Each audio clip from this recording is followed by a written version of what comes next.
Non alcoholic fatty liver हम्म आजकल maximum लोगों का कहते हैं कि फैटी लीवर आ जाता है, तो वो उस केस में उसको योग से कैसे हील कर सकते, चीजों का ध्यान रखने की जरूरत है? सबसे पहला ये कि आपको रूटीन वाइज 1 घंटे करना है, मेहनत ईमानदारी से करनी है। थोड़ा सा बॉडी पेन, अभी हम नीचे बात भी कर रहे थे, थोड़ा सा बॉडी पेन होगा भी, बट वो प्रोसेस का पार्ट है। नो पेन नो गेन हम सुनने में तो बड़ा अच्छा लगता है, जब इम्प्लीमेंट करने की बात आती है तो हम भग जाते हैं वहाँ से।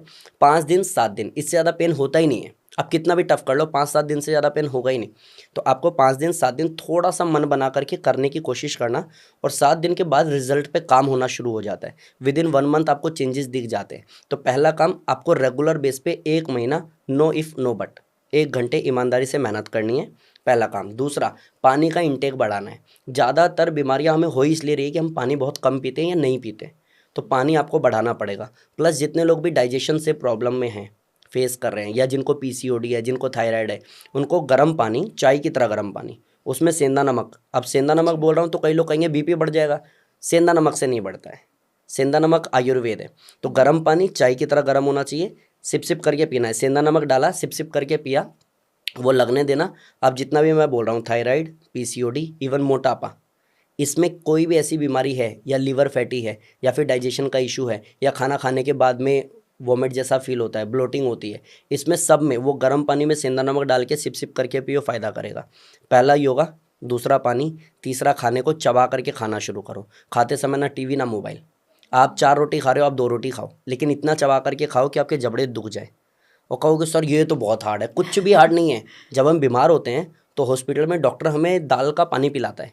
देखो मेरे गुरुजी कहते हैं, या तो आप दांत से मेहनत कराओ, या फिर आंत को मेहनत करनी पड़ेगी, सिंपल। तो दांत से अगर चबा लोगे तो आंत से मेहनत नहीं करनी पड़ेगी। और जब हम बीमार होते हैं, हम खाने लायक ही नहीं बचते, तो हमें लिक्विड दिया जाता है, इसलिए कि दांत नहीं चबाएंगे तो आंतों को जोर क्यों देना है।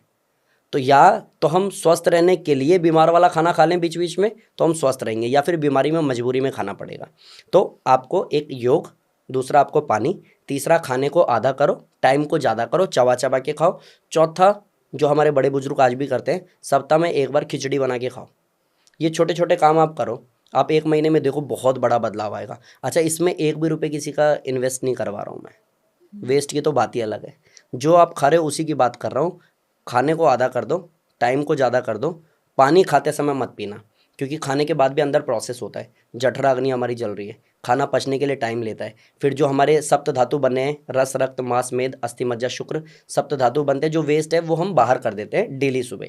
लेकिन वो सप्त धातु के प्रोसेस में जो जठराग्नि जलती है, खाते समय पानी पीना या खाने के तुरंत बाद पानी भर लेना, वो जठराग्नि को मंद कर देते हैं हम। उसके बाद खाना आंतों में पड़ा रहता है, चिपक जाता है, सड़ता है, और बाद में हम ऐसे करके फ्रेश होते हैं। तो प्रोसेस ही कंप्लीट हो जाएगा आपका अगर पानी पीना खाते समय छोड़ दोगे। ये छोटी छोटी बारीकी पे ध्यान दो, आपका लाइफ चेंज हो जाएगा। विद इन 1 मंथ फेस पे ग्लो आएगा, एनर्जी आएगी, सोने का मन नहीं करेगा। दिन में जो पड़े रहते हैं आलस में कि आज कुछ करने का मन नहीं है, वो होगा ही नहीं। आपको रात को नींद आएगी, वो भी डीप स्लीप, आप अच्छा सो पाओगे। और अगर अच्छा सोए, अच्छा खाया, अच्छा योगा किया, अच्छा बोला, अच्छा सोचा, तो 1 महीने के बाद कोई बीमारी ऐसी नहीं होगी जो हमारे घर करके बैठी रहेगी कि अभी भी मैं ढीठू में बनी रहूंगी। 1 महीने से ज़्यादा टाइम लगता नहीं किसी बीमारी से निकलने में।